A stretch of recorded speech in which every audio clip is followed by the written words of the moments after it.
Oke, sebelumnya Assalamualaikum warahmatullahi wabarakatuh. Selamat pagi sahabat-sahabat semua. Perkenalkan nama saya Yogi Suara. Di sini saya sebagai junior staff di front end engineer di tim Enterprise Architecture atau yang biasa dikenal dengan tim NAA. Yang mana pada kesempatan kali ini saya akan membawakan materi yang berjudul Refactoring Your Body, Upgrading Your Physical Operating System through Strength Training. Oke, sebelumnya ada nggak sih dari teman-teman ini yang tahu apa itu refactoring gitu? Mungkin bisa sambil jawab di kolom komentar ya teman-teman ya. Kalau ada yang tahu arti dari kata refactoring gitu. Berkaji langsung ke kilo.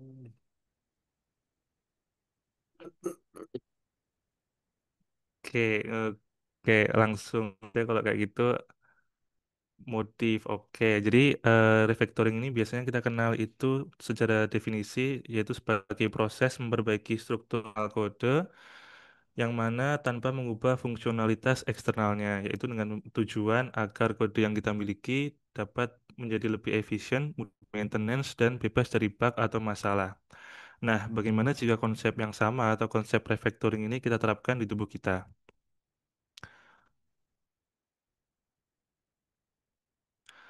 Oke, jadi di sini ada beberapa permasalahan umum yang mungkin sering kita temui di physical operating system kita, yaitu mulai dari bug yang pertama, yaitu can push the master. Nah, mungkin di sini ada sahabat-sahabat PSI yang merasa kesulitan menambahkan berat badan, walaupun sudah makan banyak secara terus-menerus gitu. Jadi kayak kita merasa kok apa yang kita makan tuh cuma numpang lewat gitu, kok kayak berat badan kita nggak bisa naik-naik. Nah, sebaliknya di poin yang kedua, mungkin di sini ada sahabat-sahabat PSI yang merasa justru kesulitan dalam menurunkan berat badan gitu, walaupun sudah melakukan diet yang ketat. Lalu untuk masalah yang ketiga itu adalah postural depth. Nah, ini poin yang ketiga ini mungkin masalah yang mungkin paling dekat dengan kita ya, karena kita sebagai pekerja kantoran ini menghabiskan waktu keseharian duduk di kursi gitu, yang mana bisa mengakibatkan nyeri di leher, bahu, dan di lower back kita gitu. Dan yang terakhir yang mungkin nanti akan saya bahas yaitu permasalahan yang mana menyerang CPU atau pikiran kita yaitu sistem overload. Oke, berikutnya, oke, di sini cara kita merefactor dari permasalahan-permasalahan yang tadi sudah saya jabarkan gitu. Ini sebelumnya nih mau sharing pengalaman juga. Jadi sebelumnya saya beberapa tahun yang lalu juga sempat mendapatkan hampir semua masalah yang tadi saya sebutkan, yaitu kesulitan dalam menaikkan berat badan, memiliki postur yang buruk, dan mungkin gampang yang namanya itu stres gitu ya teman-teman ya. Oke, jadi di sini solusi yang umumnya itu dengan melakukan strength training. Jadi dengan kita melakukan strength training atau latihan beban, di sini kita mendapatkan beberapa manfaat secara umum. Yaitu yang pertama, kita dapat mengupgrade hardware kita atau menambah massa otot baru di tubuh kita. Yang kedua, kita mendapatkan manfaat optimasi sistem, yang mana diartikan di sini mengefisiensikan metabolisme yang ada di tubuh kita. Dan yang terakhir itu menyeimbangkan struktur atau postur yang ada di tubuh kita. Oke, masuk ke pembahasan dari permasalahan yang pertama dan yang kedua yaitu sama-sama perihal berat badan ya teman-teman ya. Jadi di sini untuk sahabat BSI yang mengalami kesulitan menambah berat badan walaupun sudah makan banyak ini sebenarnya permasalahannya pada jumlah asupan kalori atau makanan yang kita masukkan gitu. Jadi ada tipe-tipe genetik atau tipe jenis badan itu yang mana mungkin memiliki metabolisme yang cepat gitu. Jadi tidak bisa yang namanya menyimpan kalori atau cadangan lemak gitu. Nah, gimana sih cara kita ngakalinya gitu? Nah, di sini itu kan permasalahannya bukan karena apa yang kita makan, tapi karena badan kita itu sebenarnya nggak bisa atau tidak memiliki kapasitas untuk menyimpan kalorinya gitu.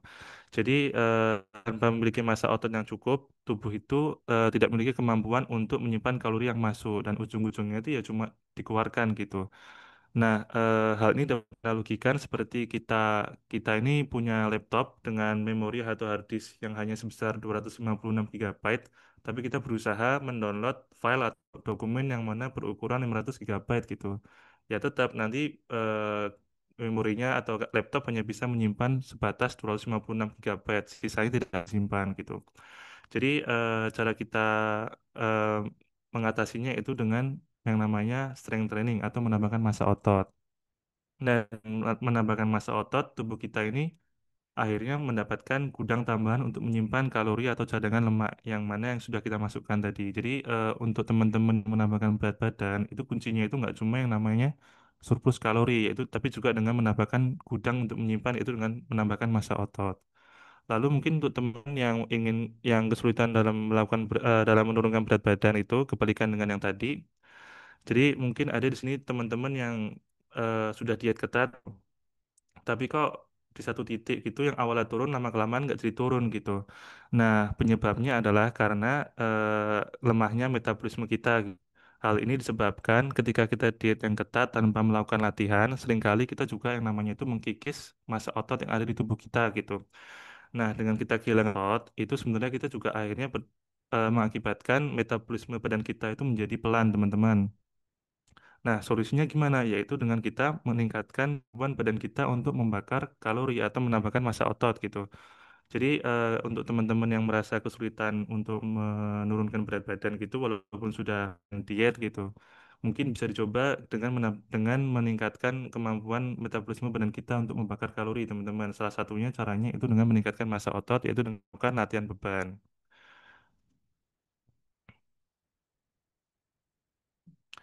Oke, berikutnya untuk permasalahan berikutnya yang kedua itu adalah masalah postural depth. Nah, untuk postural depth ini sebelum kita masuk ke solusi, kita perlu tahu apa penyebab utamanya gitu. Penyebab utamanya itu biasa karena adanya ketidakseimbangan otot akibat duduk terlalu lama nih teman-teman nih. Otot bagian contohnya mungkin yang paling sering terjadi itu pelvic tilt namanya. Pelvic tilt itu di mana kondisi pinggul kita itu masuk ke dalam ya, yang mana menyebabkan nyeri di bagian area lower back. Eh, Mungkin di sini penjelasannya itu disebabkan karena otot bagian depan kita atau area panggul atau yang bisa disebut dengan hip flexor kita itu menjadi memendek. Sementara otot bagian bawah kita atau otot bagian glutes atau bokong itu karena kita terus-menerus duduk itu menjadi tidak aktif, yang menjadi lemah gitu. Nah, tarik menarik yang tidak seimbang inilah yang membuat panggul kita atau pinggul kita ini miring ke depan, menyebabkan nyeri pada lower back.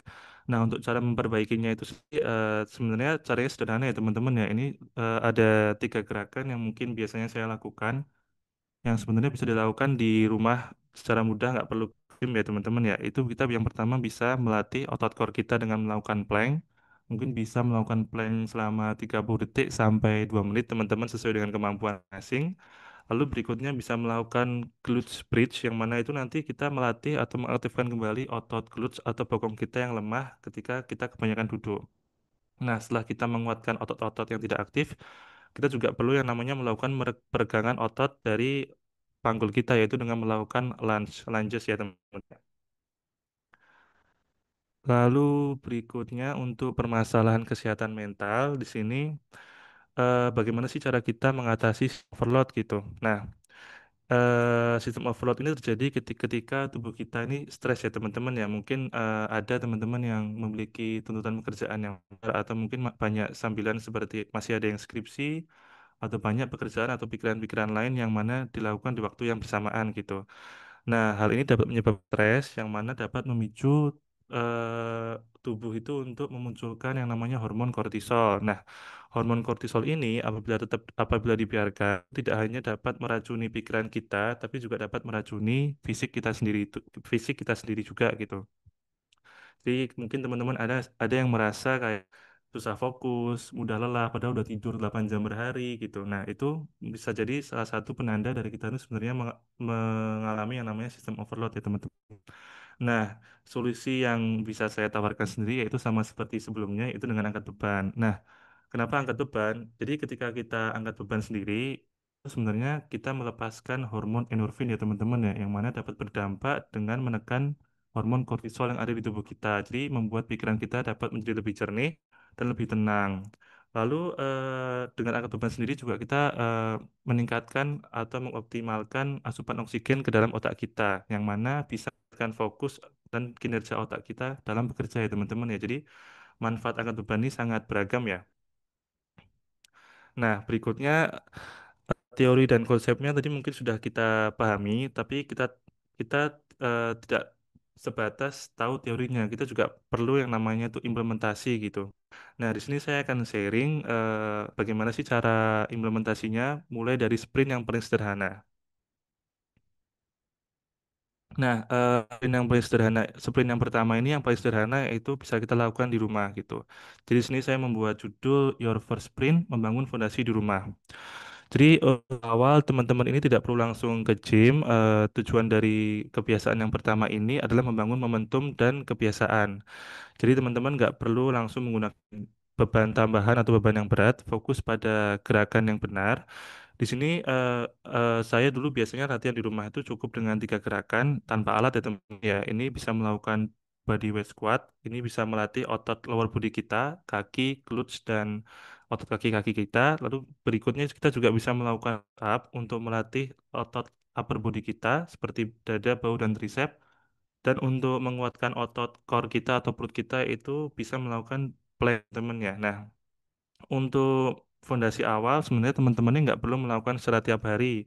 Sebenarnya cukup meluangkan waktu 20 sampai 30 menit per hari dan sebanyak 3 kali seminggu teman-teman. Jadi nggak perlu tiap hari apabila memang berat gitu teman-teman. Jadi bisa menyesuaikan dengan waktu luang teman-teman.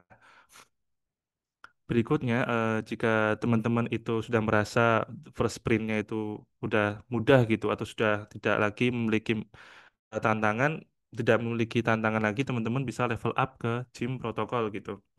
Jadi protokol yang kedua ini kenapa harus di gym ya? Karena di gym itu menyediakan alat yang mempercepat progres Anda dalam membangun kekuatan dan massa otot. Jadi di gym itu kan tersedia berbagai alat ya teman-teman ya.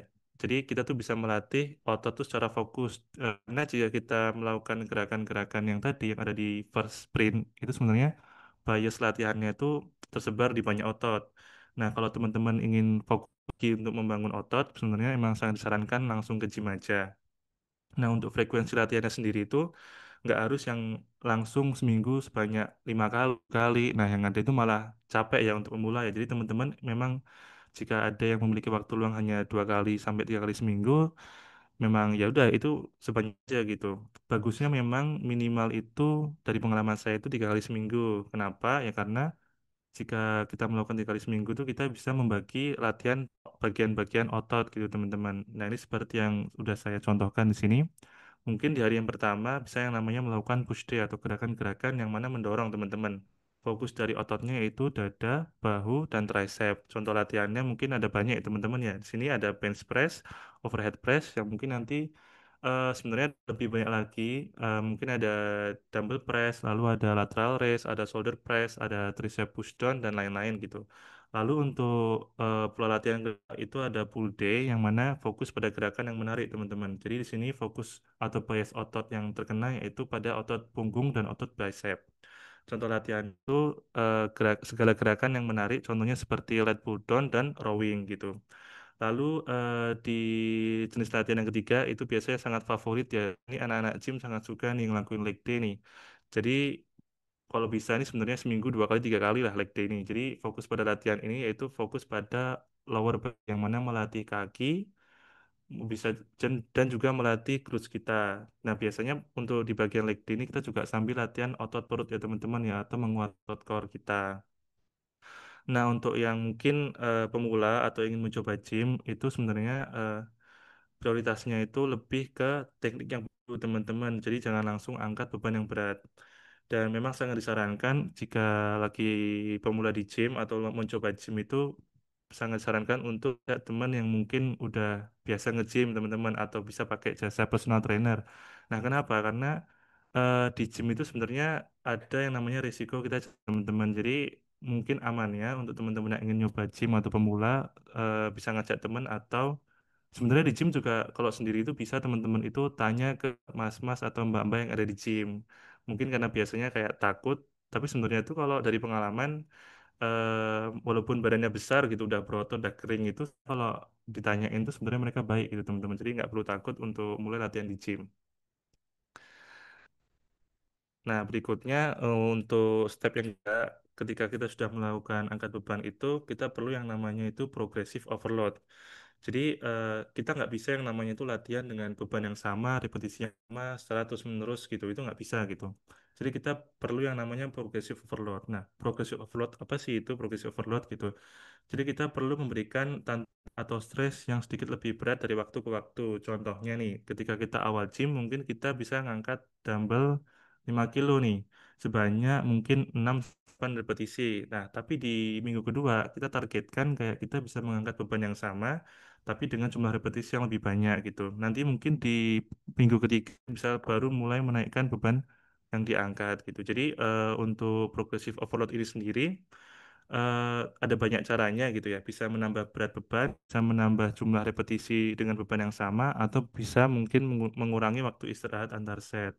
Tapi mungkin untuk yang mengurangi waktu istirahat antar set ini paling tidak saya rekomendasikan ya teman-teman ya. Jadi yang mungkin yang paling bagusnya itu menambah berat beban dan menambah jumlah repetisi dengan beban yang sama.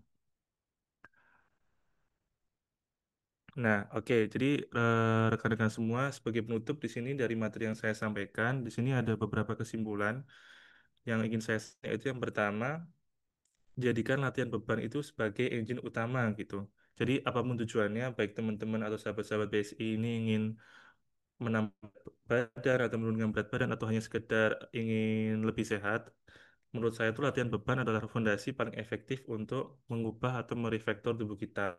Dan yang kedua, fokus pada konsistensi bukan kesempurnaan teman-teman. Jadi ketika kita angkat beban atau strength training, kita tuh nggak namanya ngeforsir tubuh kita langsung ke oh di TikTok kita ngelihat kayak latihan selama 2 jam gitu. Nah itu nggak perlu teman-teman. Kita bisa mulai dari yang ringan-ringan aja, mungkin dengan jumlah waktu 30 menit gitu. Yang penting itu kita konsisten.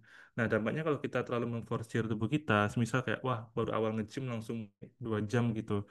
Nah, nanti yang ada tubuh kita tuh merasakan fatigue yang luar biasa. Nah, biasanya nih dari pengalaman saya sendiri, teman-teman yang ngeforsir tubuhnya itu ujungnya jadi nggak nge-gym lagi atau akhirnya nggak berangkat karena mereka tuh ngerasa kayak, aduh nggak worth it nih, rasanya sakit banget badannya gitu. Nah, yang ketiga ini sebagai investasi. Jadi karena kita sendiri kan bekerja kantoran, jadi waktu yang diinvestasikan di gym itu atau untuk olahraga yang lainnya itu sebenarnya bukan waktu berbuang-buang ya, jadi bukan waktu yang sia-sia gitu. Sebaliknya, ini merupakan investasi pada hardware atau tubuh kita yang paling penting, yang mana nanti dampaknya ketika kita bekerja itu, kita bisa dapat lebih berenergi, lebih fokus, dan dapat mendapatkan kesehatan yang lebih baik untuk menunjang karir dan hidup Anda. Oke, sebenarnya materinya singkat ya teman-teman ya. Mungkin berikutnya masuk ke sesi Q&A, mungkin saya kembalikan dulu ke Mas Indra.